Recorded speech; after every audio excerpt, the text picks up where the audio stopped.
알로람 영입니다. 구독과 좋아요는 영상 제작에 큰 도움이 됩니다. 오늘 PTCGO 대전 영상으로는 다시 칼라만으로 초툴박스를 준비해 보았습니다. 썸네일이 상당히 특이하셨을 텐데 진짜 이 덱은 역대급이고 상대하기도 너무 까다로웠습니다. 제가 포켓몬스터 소드에 수록되어 있는 카드를 설명드릴 때 케오퍼스가 문어붙이기란 기술이 있어서 기술이 재밌어 보인다는 말씀을 드린 적이 있는데 이거를 태그 볼 때 수록되어 있는 암스타랑 같이 섞었으니까 정말 답이 없더라고요. 두 카드의 자세한 스펙은 영상을 해설하면서 같이 설명드리도록 하겠습니다. 어제까지만 해도 피카츄 제크로무 GX를 올렸는데 갑자기 칼라만으로 초툴박스를 다시 올리는 이유는 뭔가 피카츄 제크로무 GX가 손에 안 맞더라고요. 그래도 이제 데드넷 GX를 2장 구했기 때문에 내일부터는 최근 리저널에서 토드 선수가 우승한 ADP 자시한 V덱으로 촬영을 해서 영상을 보여드리도록 하겠습니다. 개인적으로 몇 번 사용해 봤는데 정말 안정감이 뛰어나더라고요. 상대 포켓몬은 떼떼무노라는 포켓몬으로 케오퍼스에 진화전 형태입니다.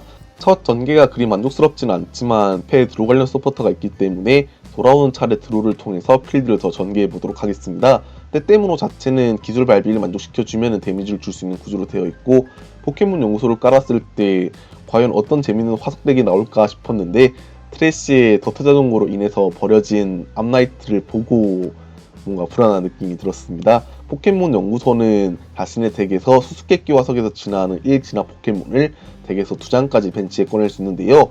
한 장만 암나이트를 꺼냈는데 더트 자전거에 의해서 덱에 2장 들어가는 카드 중에서 한 장이 버려져서 한 장만 꺼낸 것인지 아니면은 필드 전개를 위해서 한 장만 꺼낸 것인지는 확실하지는 않지만 아마 후자 쪽이라고 생각이 드네요. 그리고 여기서 실수를 한 게 상대가 암나이트를 보였으면은 저도 필드를 압축할 생각부터 했어야 되는데 그러지 못한 것이 패배로 다가가게 하는 지름길이었던 것 같습니다. 암스타의 특성 화석의 울타리는 이 포켓몬이 있는 한 자신의 필드의 포켓몬 수가 상대보다 적다면 상대는 패에서 아이템을 꺼내서 사용할 수 없다는 효과를 지니고 있습니다. 때문에 제가 아이템을 사용하기 위해서는 벤치에 있는 포켓몬 3마리를 줄여야 되는데 아무 생각 없이 지라치나 메통 프림스타를 깔았던 게 많이 후회가 되네요. 이렇게 된 이상 조금이라도 많은 드로를 보기 위해서 박사의 연구를 사용해서 7장을 드로했지만 상대 떼떼의 문호나 암스타를 기절시키기에는 만족스러운 필드가 나오지 않았습니다. 우선은 상록숲을 사용해서 패한량을 코스트로 지불함으로써 덱에 있는 기본 에너지를 찾아올 수 있어서 기본 초에너지를 찾아오고 벤치에는 기라티나를 키우기로 결정했습니다. 사실 이때까지만 해도 케오퍼스의 기술이 뭔지를 기억하지 못하고 있었어요. 리뷰 영상을 만들긴 만들었었는데 아무래도 웃어 넘길 만한 기술이었다고 생각돼서 그렇게 크게 비중을 두지 않았던 것이 실수였던 것 같습니다. 최면술로 잠재우긴 했는데 포켓몬의 상태 이상 같은 경우에는 진화하게 되면 풀립니다. 때문에 배틀필드에 있는 떼떼문어가 케오퍼스로 진화하게 되면은 잠든 상태가 풀리는데 여기서는 커스텀 캐처를 이용해서 후퇴발비가 2개 있는 칼라마네로를 끌어오고 차례를 종료했네요. 머리가 상당히 좋은 게 암스타에 의해서 제가 아이템 카드를 쓸 수 없기 때문에 포켓몬 교체나 이스케이프 보드를 사용할 수 없습니다. 때문에 후퇴발비가 높은 칼라마네로를 끌어내고 상대 떼떼문어가 케오퍼스로 진화하면서 악몽이 시작되죠. 케오퍼스의 기술에 대해서 설명을 드리도록 하겠습니다. 첫 번째 기술 문어 붙이기는 격투 에너지 2개 발비로 사용할 수 있는데 이 기술을 받은 포켓몬은 기술을 사용하기 위한 에너지가 무색 에너지 2개만큼 많아지고 후퇴할 수 없습니다. 이 효과는 이 케오퍼스가 배틀필드를 떠날 때까지 계속되며 중복되지 않는다고 하는데요. 두 번째 기술 하드 스윙은 격투 에너지 2개와 무색 에너지 하나 발비로 130 데미지를 주고 이 기술의 데미지는 저항력을 계산하지 않는다고 합니다. 누가 봐도 암스타와 함께 쓴다는 것은 두 번째 기술을 쓰기 위함이 아니라 첫 번째 기술인 문어 붙이기를 쓰기 위함이죠. 현재 칼라마네로가 문어 붙이기를 받았기 때문에 기술을 사용하기 위해서는 초에너지를 5개나 붙여야 되는 상황입니다. 게다가 후퇴를 할 수 없기 때문에 포켓몬 교체를 뽑는다고 하더라도 암스타에 의해서 막히는데요. 이 덱에 초에너지가 8장 들어가는데 현재 필드에만 5장이 나와 있다는 것은 남은 게 3장이라는 건데 이 3장을 칼라마네로에게 붙여줘도 한 장이 모자라서 케오퍼스를 공격하지 못합니다. 현재 제 덱에서 벗어날 수 있는 방법이 있다면은 피오네가 있는데요. 케오퍼스의 문어 붙이기가 꽤나 특별한 게 보통 기술의 효과는 상대 포켓몬에게 걸려 있어서 상대 포켓몬이 벤치로 들어가야지 풀리는 효과를 지니고 있는데 아무래도 후퇴할 수 없다는 부가 조건이 있다 보니까 이 케오퍼스가 배틀필드를 떠날 때까지 효과가 계속된다는 말이 있어서 케오퍼스가 벤치로 들어가게 되면은 문어붙이기의 효과를 풀 수 있습니다. 때문에 이를 활용하기 위해서 피오네를 써야 되는데요. 피오네에 끌어당기는 회오리는 벤치에 있는 피오네를 덱 맨 밑으로 넣음으로써 상대 포켓몬을 강제로 교체하게 합니다. 이때 암스타가 배틀필드로 나오면서 초에너지 한 장을 칼라마네로에게 붙여주면서 후퇴시키면은 기라티나의 섀도우 임팩트 130 데미지가 암스타의 HP 130을 딱 맞추기 때문에 암스타를 기절시키면서 템락을 풀 수 있습니다. 하지만 이 상황의 모든 전제 조건이 돼야 될 피오네를 서치하기 위한 퀵볼이 상대 암스타에 의해서 막힌 상황이고, 상대가 주집의 담증맨을 사용하는 걸 보고 함부로 박사의 연구를 통해서 드로를 보았다가 제대로 뽑아내지 못하면은 지겠다라는 생각이 들어서 겁먹고 플레이가 위축돼 있습니다. 약간 원펀맨이라는 애니메이션을 보신 분들이라면은 기억하실지 모르겠는데 거기에 사이타마와 킹이라는 캐릭터가 있어서 같이 비디오 게임으로 대전하는 모습이 있었었는데, 킹의 화려한 테크닉에 사이타마가 아무것도 하지 못하고 젠장! 젠장! 젠장! 이라고만 외치는 모습이 게임하면서 오버랩 돼가지고 웃음 아닌 웃음 지으면서 게임 플레이했습니다. 그나마 여기서 노려볼만 한 것이 있다면은 난천을 드로해서 패를 모두 다시 덱으로 섞은 다음에 상대 덱이 오히려 먼저 덱사하기를 바라봐야 되는데, 그동안 상대가 성호의 결단이나 주집의 담중맨 태그팀 서포트를 사용하는 것을 눈뜨고 지켜볼 수밖에 없습니다. 이럴 줄 알았다면은 차라리 난천 대신에 마리 같은 카드를 넣을 걸 그랬네요. 일단 현재 패에 피오네가 있긴 하지만 이 당시에는 제가 멘붕에 빠져 있었기 때문에 피오네가 패에 들어온지도 몰랐습니다. 그리고 오늘 영상 들으시면서 뭔가 목소리가 삐끗 나는 것을 많이 느끼실 텐데, 원래 오늘 올릴 영상은 어제 만들어두는 편인데 어제 만들다가 한번 날아갔어요.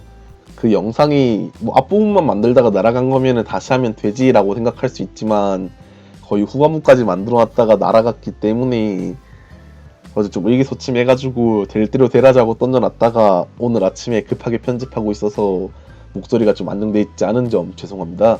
우선은 필드의 상황은 똑같습니다. 저는 난천을 뽑을 때까지 그저 드로 엔드만 하고 있고, 상대도 뭔가 적당한 카드가 없는지 단순하게 드로만 하고 엔드를 하고 있네요.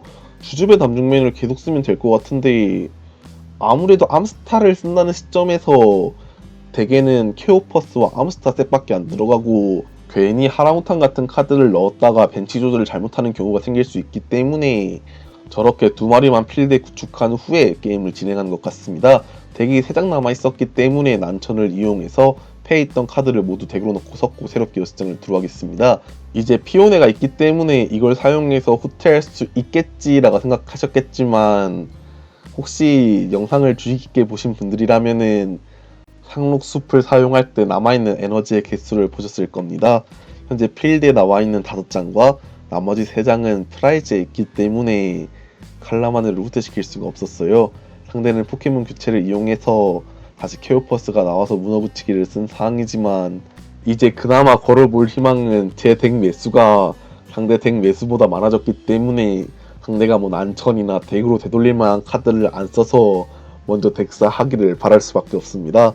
부디 제 영상을 보고 계신 분들은 이 덱을 만났을 때 당황하지 마시고 제 영상 기억하시면서 저 덱은 이런 덱이었지 하시면서 승리 플랜을 꼭 찾으셔서 이기시길 바라겠습니다.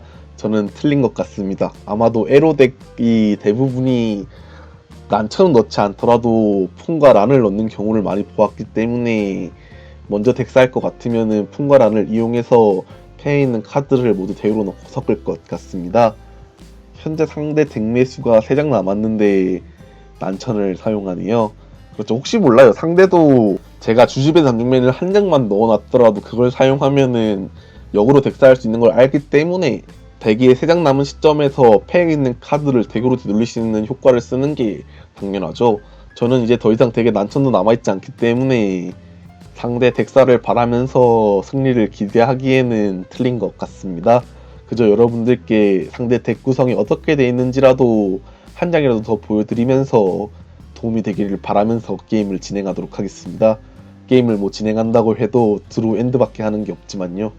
상대 트래쉬를 보면서 지라치를 보았는데 꽤나 특이한 구성이네요. 저는 당연히 블루의 탐색추일 줄 알았는데 지라치를 투입했다는 것은 한 장만 투입했을 리는 없고 못해도 두 장은 투입했을 텐데 그러면은 블루의 탐색 자체를 안 쓰겠다는 마인드랑 똑같기 때문입니다.